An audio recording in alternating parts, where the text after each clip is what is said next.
Well, all right. So I want to talk about some things Donald Trump said about the Second Amendment, and despite what people may think, I just don't agree with everything he says.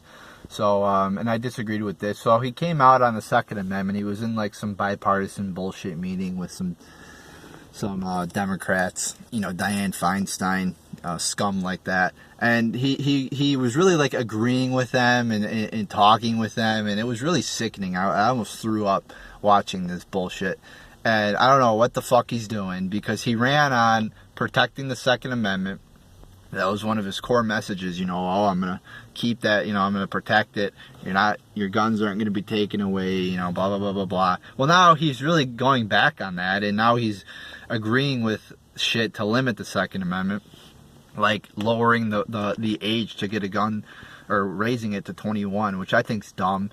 I mean, 18-year-olds have all the, they could drive a car, they could vote, they could join the military, yet we're going to not allow them to get a gun. Why? Well, because Nicholas Cruz was 19 years old, that's why. So just because there's one crazy person who's 19 years old who went out and shot up a school, well, that means every fucking person, millions of people from 18 to 21 years old, well, your rights are taken away, not because you did anything wrong, but because there was some crazy guy who was 19 years old. I mean, should we also, let's say a 22-year-old then goes up and shoots up a place, tomorrow. Are we then going to raise the age to 23? So it's just like, if one person goes out and does something, crazy, then we're going to take away law-abiding citizens' rights. I just don't think that's the way to solve the problem.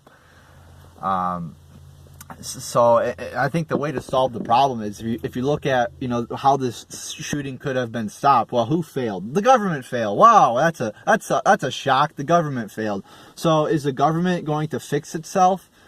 No. I mean, the FBI didn't stop him. The local police didn't stop him. Really, all levels of government, state and federal and local, failed at stopping the shooting. What a surprise there. Incompetent government.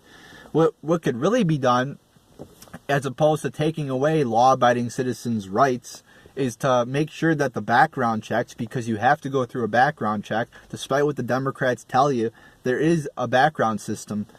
There are universal background checks. The problem is, and Dana Loesch talked about this at the CNN town hall, is that you can't, there's a lot of information that isn't accessible to the person doing the background check. So like this guy was visited by the police, had a lot of bad things about this guy, but yet the background check didn't pick that up, and he was able to purchase a firearm.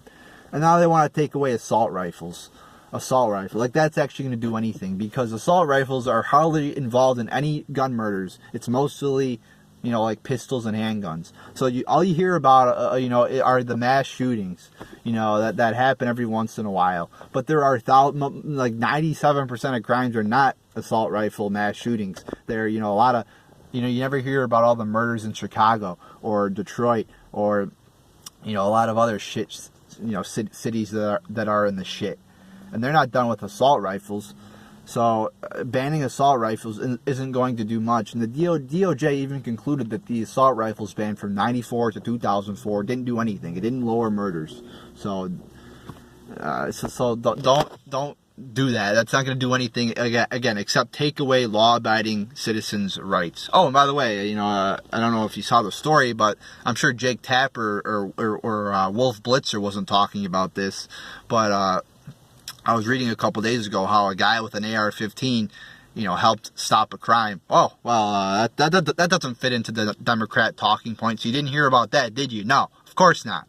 So, Trump, you better not take away the Second Amendment. You better not limit the Second Amendment. You better not go along with Democrats. And let's not make knee-jerk reactions and take away law-abiding citizens' rights. Because what could have stopped the shooting? Well, if the government was competent and did its job and actually surveilled this person and had a legitimate background check system to make sure this guy didn't get a gun, that would have stopped it. And what could have also stopped it? That security guard, or that police officer who didn't go in the building. Well, that's good. That's really good. And possibly a armed teacher could have stopped it, or an armed security guard could have stopped it. But we can't have that. I'd rather have an armed teacher inside the building if there's a shooting, as opposed to not. I mean, maybe he won't be able to neutralize a shooter, but one, it's a deterrent, so that the shooter might not even attempt to shoot up the building if he knows there's an armed guard or an armed teacher in there.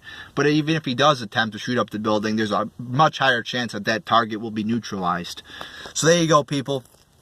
Let's not limit the Second Amendment, because once you limit the Second Amendment, once you take away one right, we're raising the age to 21 do much? Will it affect many people? Will maybe banning a few assault rifles do a lot? No, people will still be able to buy guns, but it sets the precedent for the government to take away more rights in the future. So I'm not for I'm not for raising the age to 21. That's not going to do anything.